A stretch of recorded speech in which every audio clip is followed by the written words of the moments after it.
누가복음 12장 49절입니다. 49절부터 마지막 절까지. 오늘 본문은 비교적 좀 짤막한 그런 내용인데요. 두 단원으로 나눠서 나와 있습니다. 49절로 53절, 여기는 이제 불을 던지러 왔다 하는 그런 내용이고요. 그리고 54절서부터 59절은 바른 분별과 판단이 필요하다는 내용입니다. 근데 사실 이제 보기에 좀 그렇게 편하게 나누어서 읽지만 잘 읽어보면 앞에 문단과 뒤에 문단은 공통점을 갖고 있고 연결점을 가지고 있다라고 할 수가 있습니다. 이 오늘 본문은 12장에서 계속되어 왔던 말씀의 결론부 같은 그런 말씀이라고 할 수가 있습니다. 먼저 내가 불을 땅에 던지러 왔다. 이 불이 이미 붙었으면 내가 무엇을 원하리요? 나는 받을 세례가 있으니, 이렇게 갑니다. 그래서 사실 의외로 많은 분들이 이 불하고 3장에 나오는 불하고 연결을 해서 성령 세례라고 말하는 분들이 있더라고요. 의외로. 근데 여기서 말하는 이 불은 전에도 3장에서 우리가 봤지만 불하고 성령하고는 아무 상관이 없습니다. 오히려 누가복음이나 마태복음에서 이 불은 심판과 관계가 돼요. 여기서도 마찬가지입니다. 성령의 불, 이런 표현은 성경에 없습니다. 단언하건대 신약 성경에 없습니다. 성령의 불이라는 표현 자체가 없어요. 유일하게 성령과 불이 함께 나오는 데가 마태복음 3장, 누가복음 3장이에요. 그리고 이제 사도행전 2장 그 정도 되는데 다른 데는 뭐 불자가 안 나오고, 사도행전 2장은 불을 말하는 것이 아니라 불꽃을 말하는 겁니다. 불에 갈라지는 혀. 그래서 불의 혀같이 갈라지는 그 불꽃을 말하는 것이고, 누가복음 3장과 마태복음 3장은 그 불이 심판의 불이에요. 그래서 예수님이 심판의 세례, 성령의 세례, 이 두 가지를 주로 왔다. 안 믿는 자에게는 심판이고 믿는 자에게는 성령을 주신다 하는 의미로 쓴 겁니다. 세례 요한이 그걸 쓴 거죠. 그래서 그것에 대해서는 많은 증거를 가지고 있어요. 저의 해석이 옳다는 것이. 왜냐하면 세례 요한이 한 말을 그대로 인용을 예수님이 사도행전 1장 4, 5절에서 해요. 근데 거기 보면은 그 성령 세례에 대한 이야기, 성령이 오실 것이다 하는 이야기를 약속을 합니다. 부활하셔서 승천하기 직전에 몇 날이 못 돼요. 성령이 오신다는. 근데 불 이야기는 빼요. 안 해요. 세례 요한이 한 말을 그대로 하는데 불자를 빼는 이유가 뭐냐 하면은 대상, 그 말의 대상이 믿는 자들이기 때문에, 제자들이기 때문에 그거를 빼는 겁니다. 사도행전 2장은 말할 것도 없고요. 그리고 이제 오늘 본문의 불 이야기를 하는데 이 불은 역시 성령하고 아무 상관이 없어요. 나는 받을 세례가 있으니 이것은 우리가 받는 성령 세례를 말하는 게 아닙니다. 예수님이 받는 세례가 뭐냐 하는 거예요. 예수님이 받는 세례. 두 가지죠. 하나는 요단강에서 세례 요한에게 받은 세례, 그 물 세례. 그것은 죄인인 우리와 예수님이 연합하는 것을 선언한 거죠. 즉 대속의 길을 걸어가는 겁니다. 나와 연합하여서 나를 대신하여 십자가의 길을 걸어가고 십자가에서 대속의 죽음을 당하시는 것 출발입니다. 그래서 세례를 받으시는 거예요. 오늘 여기서 세례는 뭐냐? 이것도 십자가와 관계가 됩니다. 그래서 예수님은 이제 십자가를 바라보면서 내가 받을 세례가 있는데 아직 그때가 안 돼서 답답함이 어떠하겠느냐, 이렇게 이야기를 하고 있는 겁니다. 그러면은 49절에 불은 뭐예요? 그 불하고 50절에 세례하고 나중에 이제 51절로 53절에 분쟁이라는 말이 다 연결되어 있는 겁니다. 그래서 예수님의 십자가가 예수님이 받을 세례고 그 십자가의 구속을 통해서 결국은 구원받는 자와 구원을 거부하는 자로 나누어져 분쟁한다. 심지어 식구들조차도 예수 그리스도를 구원자, 구속자, 메시아 그리스도로 받아들이는 사람과 그거를 거부하고 안 받아들이는 사람이 분쟁하는 이야기를 하는 겁니다. 결국 이 불이라는 것은 성령이라기보다는 예수님의 십자가와 부활과 관계되는 이 구속 사건, 예수님이 구주 되시는 사건하고 관계가 되는 것입니다. 결국 이제 불이 뭐냐 하는 것은 그쯤 하면 됐고요. 결국 우리가 믿는 예수 그리스도, 다른 말로 복음이죠. 이 복음은 세상을 둘로 나눕니다. 마치 불을 던진 것 같은 거죠.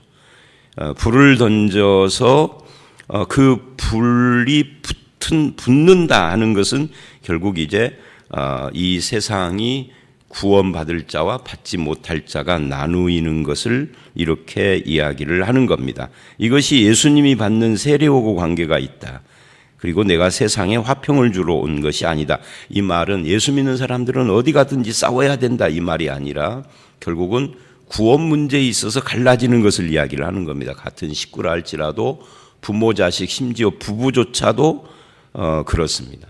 그러니까 가끔 보면은 부부 중에 한쪽만 믿고 한쪽은 안 믿는 경우, 그런 경우는 그게 영적 분쟁인 거죠. 그것이 나쁜 것이 아니라 오히려 그거는 당연한 것임을 지금 이야기를 하고 있어요. 다른 걸로 부부가 다투고 분쟁을 하는 건 잘못된 거죠. 근데 믿음의 문제만큼은 안 믿는 사람을 따라갈 수가 없는 거예요.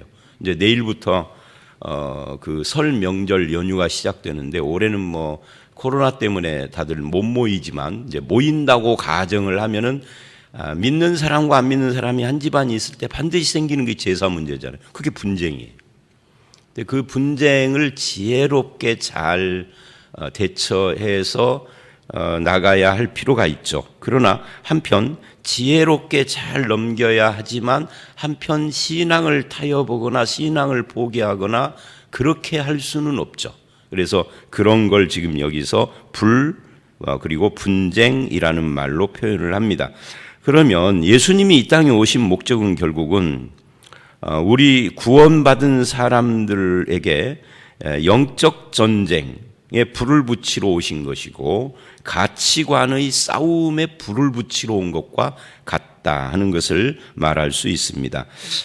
이 분쟁은 세속적인 이권 다툼이나 재산 다툼, 지위, 세력 다툼 이런 것이 아니라 신앙의 가치관의 싸움이니까 내가 어디에 소속되어 있느냐는 소속의 싸움이에요. 하나님 나라에 속했느냐, 세상 나라에 속했느냐. 양쪽 나라에 속한 사람은 하나가 되기가 어려운 거죠. 그런 의미에서 삶의 싸움이고 영적 전쟁이라는 것은 귀신 쫓아내는 전쟁이 아니라 바로 이 신앙의 가치관을 바르게 분별하고 혼합되지 않고 선명하고 진실한 신앙을 지키는 싸움, 이걸 영적 전쟁이라고 합니다. 그래서 요한복음 17장은 이것을 내가 세상에서 부름받아 나와서 그래서 주님의 것이 된 다음에 다시 세상으로 들어가는데 그때 들어갈 때는 소속이 바뀌어서 들어가는 거예요. 세상에 살지만 세상에 속하지 않고 하나님 나라에 속한 거룩한 신분으로 이 세상에 들어가서 그것을 그 신분과 가치관과 신앙을 지키는 삶. 이걸 여기서 분쟁, 불 이런 걸로 지금 기록을 표현을 하고 있다라고 할 수가 있습니다.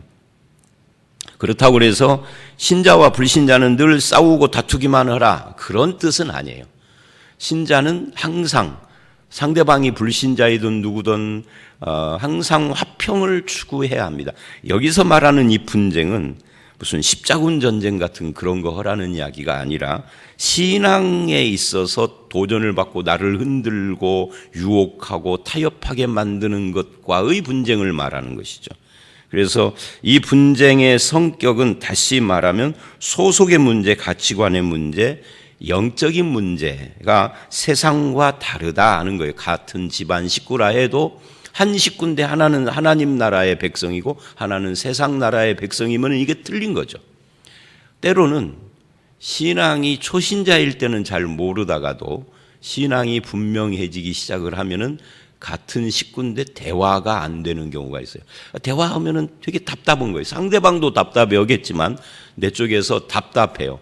이제 그 답답함이 같은 식구가 아니라고 하면은 말 나누면 되는데 한 집안에 살면서 이게 참 진짜 정말 답답한 겁니다. 예수님의 답답함도 그런 거고 비슷한 거죠. 그래서 이제 한쪽이 다른 한쪽을 점령해야죠. 점령이라는 표현이 조금 과격한데 전도해야 한다는 거죠. 전도가 끝까지 안 될 수도 있어요. 그래서 뭐 어떤 사람은 너는 네 종교 지키고 나는 내 종교 지키고 타협해서 사는 부부도 있더라고요. 근데 그 모습이 그렇게 좋은 것 같지는 않아요.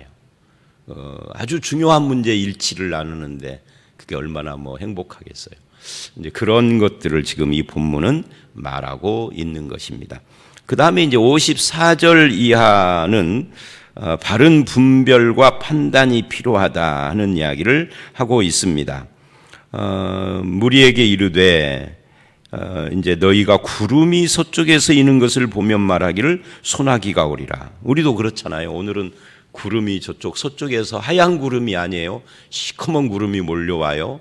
그러면 비가 오겠네. 요즘은 일기예보를 몇 주, 일주일 전, 막 열흘 전 것을 미리 애플에다가 막 보여주니까 짐작을 하지만 옛날에는 그런 거 없었잖아요. 그러니까 아침이나 이런 때 그 하늘 바라보고 짐작을 하는 거죠. 그 짐작이 틀릴 수도 있겠지만 그걸 지금 이야기를 하는 겁니다. 기상을 분별한다 하는 거예요. 남풍이 부는 곳을 보면 말하기를 심히 더우리라. 우리나라하고 이스라엘하고 좀 비슷한가 봐요. 이스라엘도 남쪽은 좀 더 적도에 가까이 가니까 그쪽에서 바람이 불면은 그러겠죠. 그런 이야기를 기상분별 이야기를 하면서 그 다음 56절 외식하는 자여 너희가 천지의 기상 분간할 줄 알면서 그래요. 분간이라는 말은 분별이라고 읽으면 될 것 같습니다.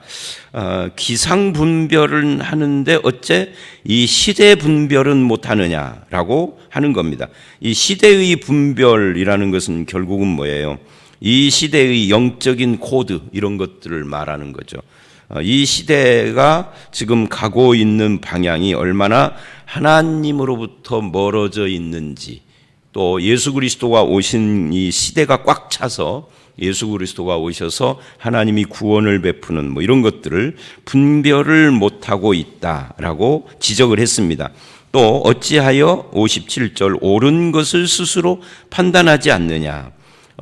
마태복음 7장 같은 데 보면은 판단, 비판하는 것에 대하여서 경고를 하시는데 여기서는 판단 안 한다고 또 뭐라고 하시죠. 그러니까 판단이나 비판이나 이런 것은 양면이 있는 거예요. 때로는 우리가 판단해야 할 때가 있고 때로는 판단하지 않아야 할 때가 있는 거죠. 여기서 말하는 것처럼 영적인 판단은 해야 합니다. 예를 들면 이단인데 이단을 비판하지 말라 그러면 안 되는 거예요. 이단 앞에서 사랑 운운하면은 그 사람은 이게 흔들려 있는 사람입니다. 영적으로 분명하지 않은 사람인 거죠. 판단해야 하는 거예요. 그러나 형제끼리는 화해해야 돼요. 이제 뒤에 보면은 또 화해 이야기가 나옵니다. 58절에 너를 고발하는 자와 함께 법관에게 갈 때 길에서 화해하기를 심쓰라. 이 보세요. 51절에는 화평을 주러 온 줄로 아느냐 분쟁하게 하려 함이로다라고 분명히 그랬는데 여기서는 화해해라 그래요. 그러니까 이 부분도 양면이 있는 거예요. 무조건 한쪽으로만이 아닌 거예요. 앞에서 말하는 분쟁이라는 것은 쭉 앞에 설명한 것처럼 신앙의 싸움, 가치관의 싸움, 영적인 전쟁 말하는 것이고 여기서 말하는 화해는 다른 의미예요. 그 다른 의미는 좀 이따 말하기로 하고요. 자, 그래서 54절, 57절까지는 분별에 대한 이야기고 분별은 정확하게 해야 합니다. 특히 신앙에 있어서 분별은 흐리멍텅하면 안 됩니다. 좋은 게 좋은 것, 물에 물 타고 술에 술 탄 것처럼 하면은 안 돼요. 신앙의 분별은 정확하게 해야 하는데 성품은 온유해야 한 거죠. 이 부분을 혼동하면 안 돼요. 근데 사람이 그렇게 하기가 쉽지 않아요. 성품이 온유한 사람은 분별력이 떨어질 때가 참 많고요. 분별력이 강한 사람은 성품이 드셀 때가 많아요. 그러니까 이게 참 인간이니까 피조물이라 그러겠죠. 하나님이신 예수님은 이게 잘 조화가 되는데 가만히 보면은 그래요. 저나 여러분이나. 그래서 이 부분에 있어서 우리가 분명해야 합니다. 분별과 온유함에서 여기서는 이제 분별을 확실하게 하라는 쪽에 무게를 두고 있어요. 특히 진리의 분별 이런 것들은 정확하게 해야 하고요. 특히 예수 그리스도에 대한 분별, 예수 그리스도가 누구냐 하는, 우리는 확실하지만 이 시대 사람들은 지금 예수님을 놓고 긴가민가 하고 있었으니까 이 말을 합니다. 왜 이게 예수님과 연결이 되느냐 하면은 이 시대의 분별이 예수님과 관계가 되는 이유는 58구절이 예수님과 관계되는 이야기이기 때문에 그렇습니다. 그래서 여기서 고발자와 재판장이 나와요. 58절, 59절. 내가 너를 고발하는 자와 함께 법관, 재판장에게 갈 때에 이게 누구냐 하는 거죠. 이게 다 실제의 고발자와 실제의 재판장, 법관을 말한다기보다는 하나님과의 관계를 표현하는 겁니다. 지금 그 시대의 분별 이야기를 하다가 이 이야기를 하는 거예요. 근데 그 시대가 오늘 우리 시대라기보다는 예수님이 오신 그 시대의 분별을 말하는 거거든요. 그러니까 하나님의 이 고발과 화해 이야기를 하는 것은 하나님의 심판이 임하기 전에 화해가 필요하다 하는 이야기입니다. 자, 이것이 단순히 그 시대, 우리 시대를 말하는 것이 아니라 그 시대 예수님과 관계된다 하는 이야기는 59절을 보면 내게 이르노니 한 푼이라도 남김없이 갚지 않고서는 이라고 해요. 그러니까 하나님과의 관계에서 하나님의 심판이 정확한 것을 지금 이야기를 하고 있는 겁니다. 이 부분을 그 화해, 하나님과 화해를 해야 하는데 이것을 등한시하는 것은 마치 시대의 기상을 영적 기상을 분별 못하는 자와 같다. 그러니까 날씨 기상은 분별을 하면서 영적인 기상은 분별 못한다. 그러니 판단 확실하게 해라 라고 촉구한 거예요. 이게 지금까지 누가복음 12장에서 계속되어 온 말씀의 결론이라는 것을 여러분이 주목을 해야 합니다. 그래서 54절 59절을 쉽게 다시 짧게 이야기를 하면 예수 그리스도가 오신 것에 대한 분별 판단을 확실하게 하고 하나님과 화해하는 성도, 화해하는 사람이 되어야 할 것을 말하는데 이 화해라는 것이 신약 서신서로 가면은 이게 하나님과 화목 구원을 말하는 거죠. 회개하고 믿음으로 그리스도를 받아들이는 것과 관계가 된다라고 말씀을 하고 있는 겁니다. 자, 오늘 말씀 여기까지인데요. 오늘 말씀은 전체적으로 그래서 앞의 문단과 뒤의 문단은 따로따로인 것처럼 보이지만 하나로 연결되어 있습니다. 결론적인 말씀으로 지금 이야기를 하고 있는 거예요. 불을 던지러 오신 예수 그리스도, 그 예수 그리스도의 구원을 받아들이고 시대를 분별하고 그 신앙의 싸움 가치관과 영적 전쟁에 들어가야 할 것을 이야기를 하고 있습니다. 여러분과 저는 이미 예수 그리스도 안에 들어온 하나님의 백성이 됐습니다. 그렇다면 더 확실하게 분별을 하고 더 확실하게 주의 나라의 백성과 군사로서 이 세상을 살아가야 합니다. 영적인 분별력을 분명히 해야 하고 예수 믿는 자로서의 가치관을 바르게 세워나가야 할 필요가 있습니다. 세상이 원하는 것이 뭐냐를 말하기 전에 하나님께서 나에게 원하는 것이 뭔가부터 분별을 해야 하고요. 그런 삶을 살아갈 때 하나님이 저와 여러분들을 기뻐하실 것이다 라고 생각을 합니다. 분별 있는 또 주님 나라의 백성된 바른 삶을 살아가는 저와 여러분들이 다 되시기를 주의 이름으로 축원합니다. 함께 기도하겠습니다. 하나님, 예수 그리스도께서 우리를 구원하신 것은 이 시대를 따라서 혼합돼서 함께 흘러가는 자가 아니라 신앙적으로 그리고 영적으로 바르게 분별을 하고 주님 편에 서서 그 나라의 백성으로 살기를 원하셨던 것을 봤습니다. 아버지 하나님, 그것이 비록 이제 신앙적 또는 가치관적 싸움으로 심지어 분쟁을 해야 할 때가 있을 수도 있지만, 그러나 주님 편에 서는 자가 되게 하여 주시옵고, 세상보다 먼저 하나님과 화해하는 자, 하나님의 뜻을 따라서 이 시대를 분별하고 판단할 수 있는 믿음과 지혜가 있는 그런 삶을 살아갈 수 있도록 우리를 인도해 주시옵소서. 세상의 여러 가지 기상과 유행과 정치, 주식, 연예가에 대해서는 잘 분별하고 잘 제대로 짚지만 성경에 대해서는 흐리고 신앙에 대해서는 분별력이 없는 어리석은 자의 삶을 살지 않게 하시고, 시대의 조류에 휩쓸려가는 자가 아니라 주님 나라 백성으로 바르게 서는 저희들로 삼아 주시옵소서. 예수님 이름으로 기도드렸사옵나이다. 아멘.